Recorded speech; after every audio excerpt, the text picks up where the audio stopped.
اعوذ باللہ من الشیطان الرجیم۔ پناہ مانگتا ہوں میں اللہ کی شیطان مردود سے۔ بسم اللہ الرحمن الرحیم۔ شروع اللہ کے نام سے جو بڑا مہربان نہایت رحم والا ہے۔ دا باٹم لائن کے ناظرین کرام، السلام علیکم۔ محترم ناظرین، ہم اپنی آج کی ویڈیو میں جشن عید میلاد النبی صلی اللہ علیہ وآلہ وسلم کی مناسبت سے ایک واقعہ آپ کے ساتھ شیئر کرنا چاہتے ہیں جو یقیناً آپ کے لیے دلچسپی کا باعث ہوگا۔ ایک بدو کا گزر ہوا، یہ مدینہ کی بات ہے۔ آپ صلی اللہ علیہ وآلہ وسلم مجلس میں تشریف فرما تھے۔ ایک کہنے لگا، یہ کون ہے؟ انہوں نے کہا، یہ وہی تو ہیں جو آسمان کی خبریں بتاتے ہیں۔ اچھا، یہ وہ ہیں؟ آیا تو ہی ہے نبوت کا دعوے کرنے والا؟ آپ صلی اللہ علیہ وآلہ وسلم نے کہا، ہاں میں ہی ہوں۔ اس نے کہا، اگر میری قوم نے تیرے ساتھ عہد نہ کیا ہوتا تو میں آپ کو بہت تکلیف دیتا۔ حضرت عمر رضی اللہ تعالیٰ عنہ یہ سن کر غصے میں آ گئے، کہنے لگے، یا رسول اللہ صلی اللہ علیہ وآلہ وسلم، اجازت ہو تو اس کی گردن اڑا دوں؟ آپ نے کہا، نہیں عمر، صبر کرو، تمہیں پتہ ہے درگزر کرنا نبوت کی شان ہے۔ پھر آپ صلی اللہ علیہ وآلہ وسلم نے اس بدو کو یوں کہا، آپ نے کہا، بھائی بدو، میری مجلس میں آ کے تم میری بے اکرامی کرے، یہ بات تیرے مناسب تو نہیں۔ وہ ایک گوشت کار کر کے لایا تھا اور اسے اپنے اونٹ کے پالان کے ساتھ باندھا تھا۔ غصے میں آیا، اس کو کھولا اور آپ کے سامنے پھینکتے ہوئے کہنے لگا، میں آپ کی نبوت کو تب مانوں گا جب یہ جانور جو مردہ ہے آپ کی نبوت کی گواہی دے۔ اب وہ گو تو مری ہوئی تھی۔ آپ نے فرمایا، اے گو بولی، لبیک یا رسول اللہ صلی اللہ علیہ وآلہ وسلم، میں حاضر اور میری سعادت، کیا آپ نے مجھ سے کلام کیا؟ کون ہے تو؟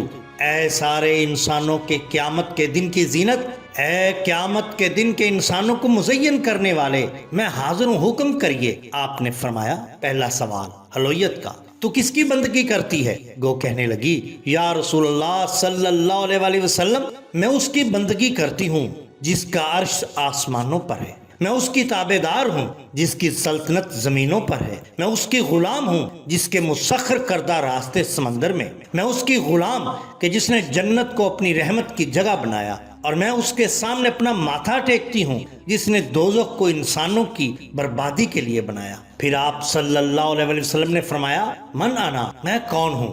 سب سن رہے تھے، بدو بھی دیکھ رہا تھا۔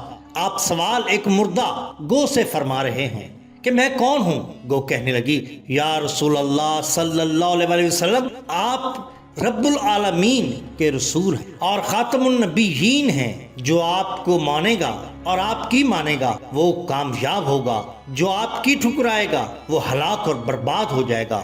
ایسا اونچا نبی عطا فرمایا اللہ نے، اس لیے ہر مرد و عورت پر فرض ہے کہ اللہ اور اس کے رسول صلی اللہ علیہ وسلم کی محبت کو سیکھے۔ اللہ کے بعد سب سے بڑا احسان ہم پر اللہ کے رسول کا ہے۔ آپ نے اپنا سب کچھ لگا کر اپنی امت تک اپنے دین کو پہنچا دیا، پھر ہمیں اپنی رحمتوں میں شامل فرمایا۔ بالکل اسی طرح عبداللہ معافی کہتے ہیں کہ ہمارے قبیلے کا ایک شخص مازن بن عذوب عمان میں ایک بستی سمایا تھی، اس میں ایک بت کی خدمت کیا کرتا تھا۔ مازن کہتا ہے کہ ایک دن ہم نے بت پر بھینٹ چڑھائی، اس کے چرنوں میں جانور ذبح کیا تو میں نے بت کے اندر سے یہ آواز سنی، اے مازن سنو، خوش ہو جاؤ، خیر ظاہر ہو گئی، شر چھپ گیا۔ اللہ تعالیٰ نے ایک نبی کو مبعوث فرمایا ہے اور وہ نبی اللہ کے دین کو لے کر تشریف لائے ہیں۔ اب تم بت پرستی چھوڑ دو، نارے جہنم سے آزاد ہو جاؤ۔ میں اس آواز پر سخت دہشت زدہ ہو گیا۔ چند دن بعد میں نے پھر ایک بھینٹ چڑھائی تو بت سے پھر یہی آواز آئی، سنو، جاہل نہ بنو، وہ نبی مرسل حق لے کر آ گئے ہیں، ان پر ایمان لاؤ تاکہ آتش شعلہ بار سے نجات پا سکو جس کا ایندھن پتھر ہے۔ مازن کہتا ہے، میں نے سوچا یہ بڑی تعجب خیز بات ہے، یقیناً قدرت مجھے کسی نعمت سے نوازنا چاہتی ہے۔ چند دن بعد اہل حجاز میں سے ایک آدمی میرے پاس آیا اور میں نے کہا، کوئی تازہ خبر؟ کہنے لگا، ایک نبی ظاہر ہوئے ہیں جن کا نام احمد صلی اللہ علیہ وآلہ وسلم ہے، اطاعت خداوندی کا حکم دیتے ہیں۔ میں نے یہ سنا تو میں نے جان لیا کہ اللہ تعالیٰ نے کس طرح سے میری مدد کی اور مجھے ظلمت کے اندھیروں سے نکال کر روشنی کے مینار کی جانب موڑا۔ میں نے اپنے ہاتھوں سے اس بت کے ٹکڑے ٹکڑے کر دیے اور سفر کرتا ہوا بارگاہ رسالت مآب صلی اللہ علیہ وسلم میں جا کر حاضر ہوا، کلمہ پڑھا اور مسلمان ہوا۔ کاش وہ چہرہ میری آنکھ نے دیکھا ہوتا، مجھ کو تقدیر نے اس دور میں بھیجا ہوتا۔ باتیں سنتا میں کبھی پوچھتا مانی ان کے، آپ کے سامنے اصحاب میں بیٹھا ہوتا۔